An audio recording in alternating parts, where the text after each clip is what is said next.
Guys,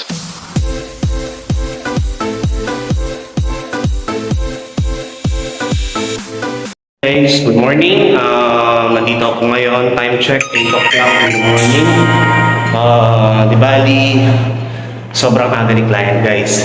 Kinuha ko ngayon yung mga requirements sa kanya, yung mga IDs para i-xerox, then after nun, para makapag-payment na kami. So guys, gusto ko i-congratulate ang aking client na si Ma'am Catalina Castro from Nueva Ecija.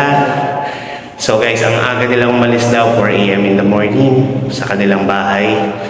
Then, nandito na sila ngayon para kunin yung sasakyan nila. And more congratulations din kay Ma'am Sheila and si Sir Jerry, sa silang OFW. Sila po ang tumawag sa akin, si Ma'am Sheila, kami po yung nag-usap din. Yun po, pinakausap niya sa akin din si Ma'am Catalina para at least masikaso po namin sa Pilipinas yung mga requirements and then mga documents na kailangan nating i-prepare para sa ating pag-apply. Then after nun, nagtiwala sila, and then sa ngayon, muli po, congratulations muli Ma'am Sheila, Ma'am Catalina, and then Sir Jerry. Sobrang thankful po ako dahil sa pagtitiwala niyo sa akin.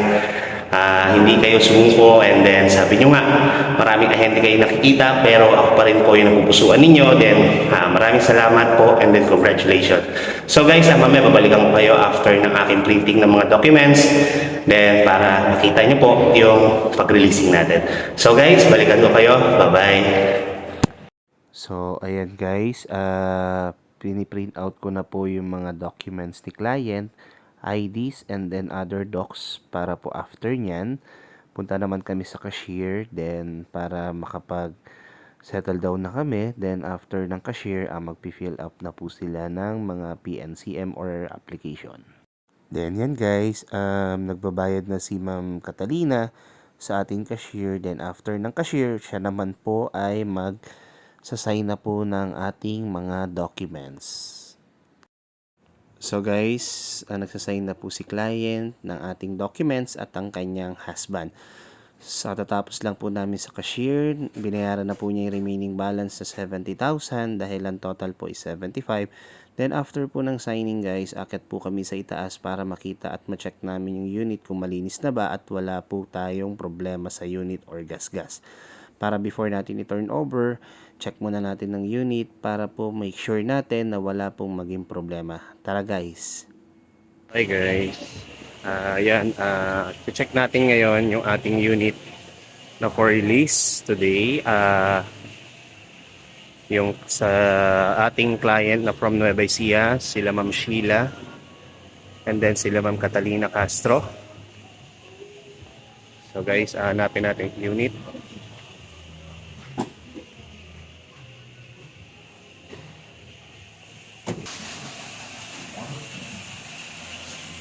So ayan guys, hanapin natin yung unit nila Ma'am. Then ito guys, ang daming Montero, puro silver, diamond white, then meron din black series. Ayan, black series na Montero, sobrang dami guys ang unit namin dito. Then sa wakas, ito yung unit nila. Next na tayo for the car wash. So ayan guys, yung sunrise orange natin with black roof. Then for releasing na kami, and then after ng car wash, ibababa na itong sasakyan para sa kanilang release.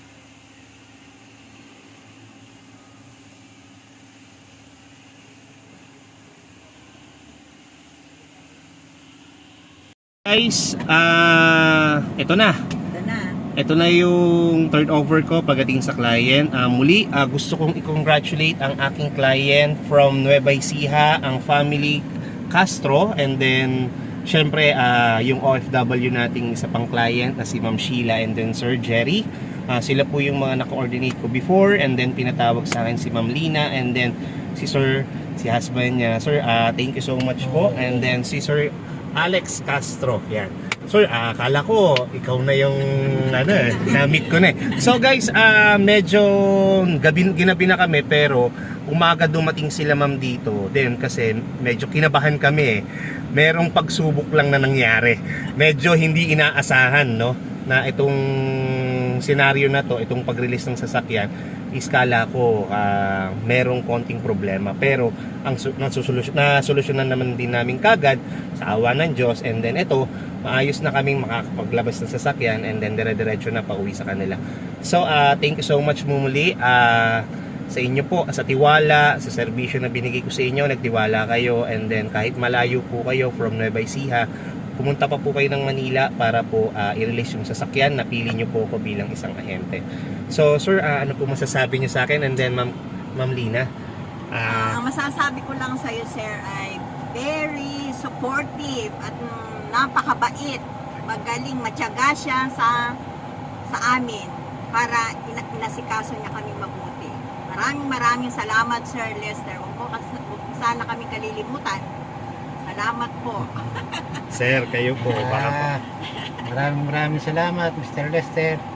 At hindi ka nagtiyaga sa amin. Yun lang. Sir Alex. Sir, salamat sa mahaba mong pasensya. Hindi mo kami iniwan. Kahit na hindi mo nasundo yung anak mo kami binantayan mo hanggang sa ma-release namin itong unit na ito. Salamat, sir. God bless you. So yun po guys, don't forget no, sa lahat po pala ng mga hindi po nakasubscribe sa aking YouTube channel, please like and share and subscribe, Lester Villa Hermosa. Click nyo na rin yung notification bell para mas updated kayo sa aking bagong video. So guys, ito pauwi na sila ng Nueva Ecija, then tomorrow kasi meron silang event na pupuntahan. Then magagamit nila si Expander Cross. This coming Monday, meron na naman tayong isang client na i-release, Expander Cross din na orange. And then, so yun lang guys, thank you so much muli, ma'am, sir, ingat po sa pag-uwi. Then, maraming salamat po sa tiwala ninyo na binigay nyo sa akin. Ma'am Sheila, Sir Jerry, sana mapanood nyo to. And then, alam ko manonood kayo sa vlog na to. Maraming salamat sa inyo. See you soon, boss, pag-uwi nyo ng Pilipinas. Bye-bye. Bye-bye.